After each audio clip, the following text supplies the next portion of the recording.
Happy New Year, Brunswick County, and welcome to Brunswick Now. I'm your host, Jim MacCallum. Today we'll ring in the new year with some special guests from Brunswick County who will share their stories and what they do. First, we'll welcome Mark McKeithan, Executive Director of Arbor Landing at Ocean Isle, and then we'll speak with Captain Mike White. He's the Bootstraps and Project Redirect Program Coordinator at Brunswick Academy. And finally, we'll speak with Joe Malinowski, a retired ultramarathoner who lives right here in Brunswick County. So stay with us for the next half hour as we bring you Brunswick Now.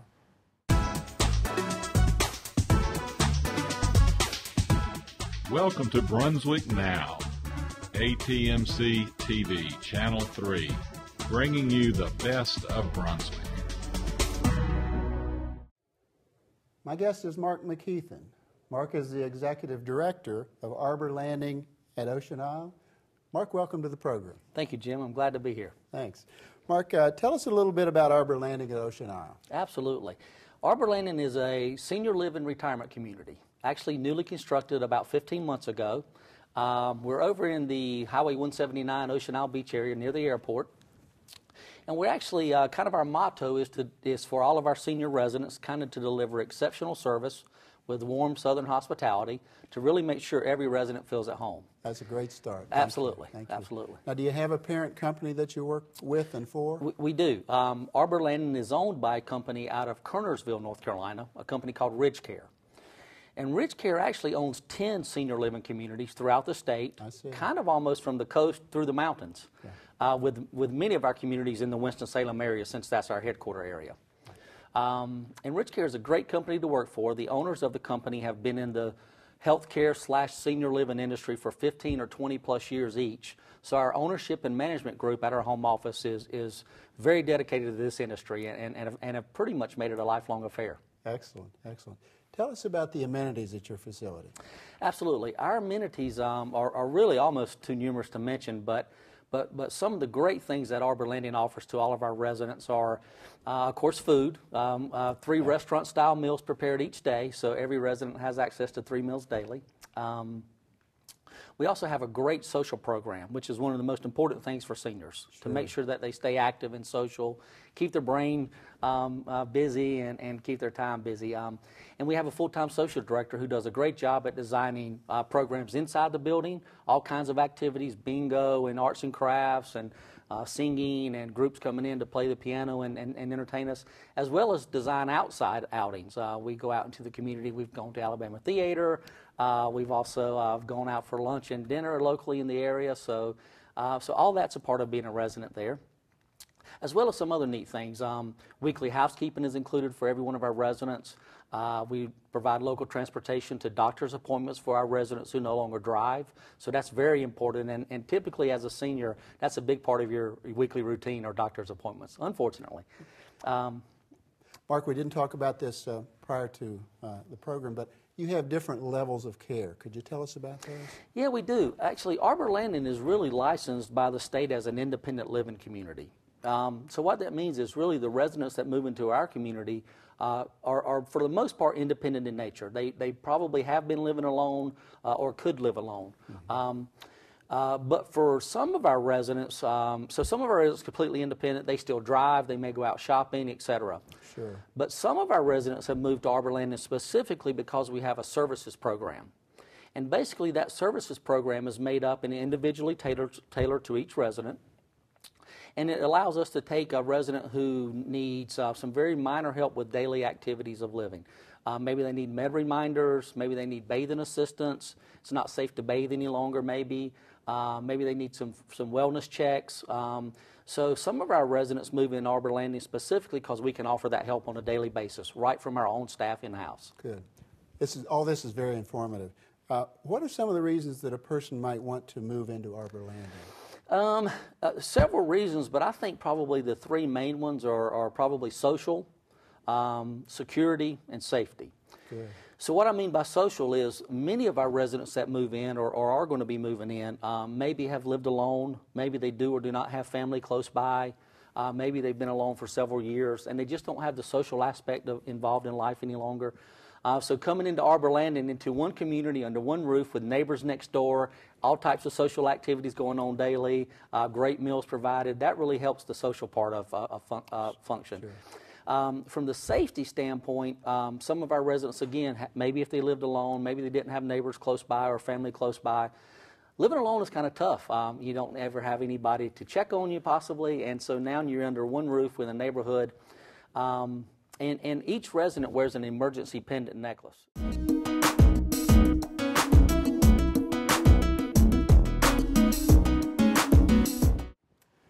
My guest today is Captain Mike White. Captain White has lived a remarkable life. He is a motivational speaker. He's an educator. He's a coach. He's also a minister. And we're really glad to have him here today to talk about his work with the youth here in Brunswick County.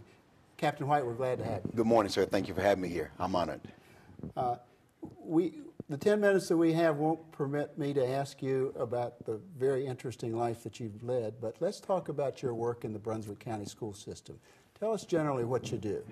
It's a great job, Jim. What we do at the Brunswick County Academy, I work a program called Bootstraps. And Bootstraps was originated by one of our former employees, Miss Kathy Owens. Now she's a principal at Bolivia Elementary School. I see. And we realized that kids was getting suspended from school, and they come back, and the teacher has to start teaching over.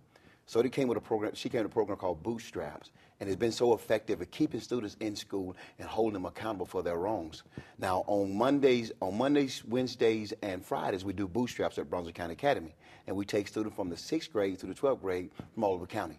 Now on our Tuesdays and Thursdays, we do a program that our assistant superintendent, Mr. Grimes, came up with called Project Redirect.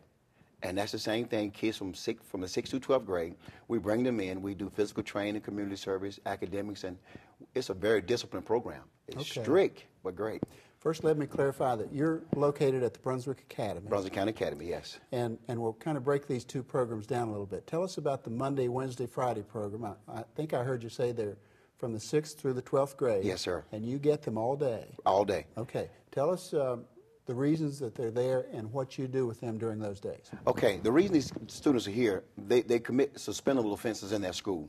Okay. And we don't want to keep sending them home to go to the mall and play video games and just hang out at home. Sure. So when they come to our school, when the parents bring them for Bootstrap, now on Bootstrap days, the parents bring the student in at 8 o'clock in the morning, which gives me more time to keep the students from 8 o'clock until 3:20. Now when those students stay with me all day, it's a lot of ground we cover. Physical training for about an hour and 40 minutes.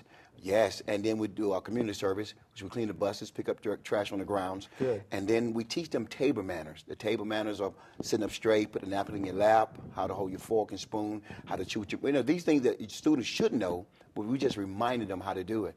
And also in the afternoons, we do academics. Now on and Bootstraps is really, I believe, is a little more intense than Project Redirect because we have more time with the student. But in Project Redirect, the students are bussed in from their schools. And with high school start a little later, the kids get there about 9:45, and that means I only have about 3.5, 4 hours with the students. But we try to accomplish what we do, though. We combine them and make it work. And when the students leave in the afternoon, Mr. Jim, these guys are so sore, and but they have learned so much about giving back. Excellent. About being held accountable. Excellent. My whole goal in the school, and Miss Head and Miss Robertson and Miss Smith, our goal is this: to teach a child how to stand and be counted, and not lay down and be counted out because they made a mistake. And it works out great. Terrific.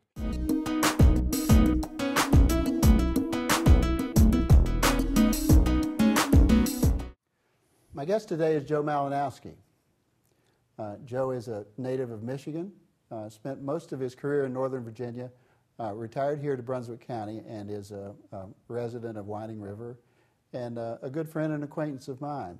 I've asked Joe to be with us today because we have thousands of runners here on the coast. We have runners that run a mile a day, 2 or 3 or 4.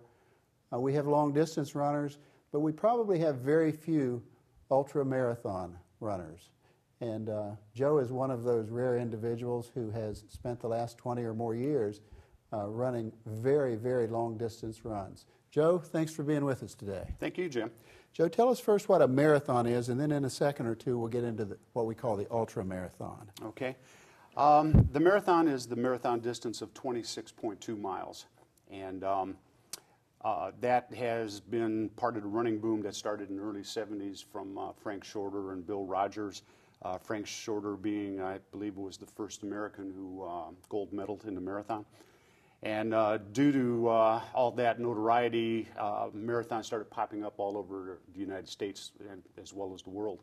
The Boston Marathon being the most popular one here in the States, but you have to qualify to get in. So other marathons all throughout the United States started popping up where individuals from running clubs or just a person who's interested in running can actually and of course, we have marathons close by. You probably know of a few of those. Yes, I understand there's one in Wilmington that's fairly new. There's one in Charlotte. And, of course, all the bordering states. For instance, in Virginia, I just finished the Marine Corps Marathon this past October. Right.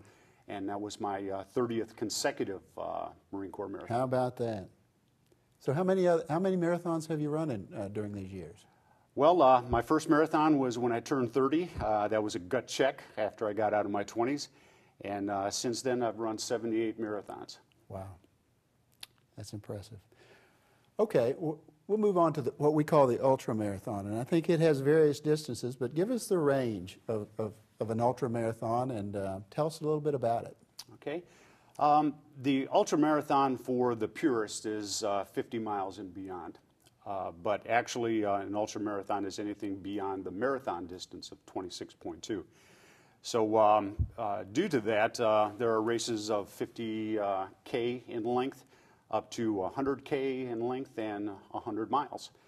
And there's also a couple out there that are in excess of 100 miles. The one that first comes to mind is that I'd been involved with is the Badwater 135-mile race in Death Valley. I know you well enough to know that you're quite a well-balanced fellow and that you have other interests other than just running. Yes. And I'm just wondering how much of your time or how obsessed one would get with ultra-marathon running.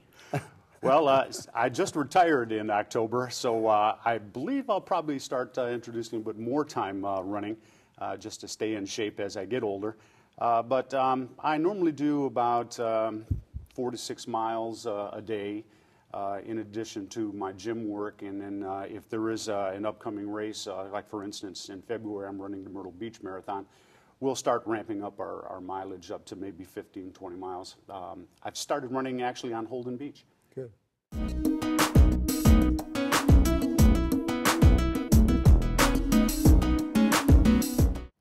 Thanks for joining us today on Brunswick Now.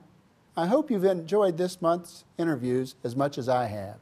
If you have any questions about today's show or have topics you'd like to see featured on Brunswick Now, give us a call at 755-1770. Thanks again for joining us. Be sure to catch us next month right here on ATMC TV.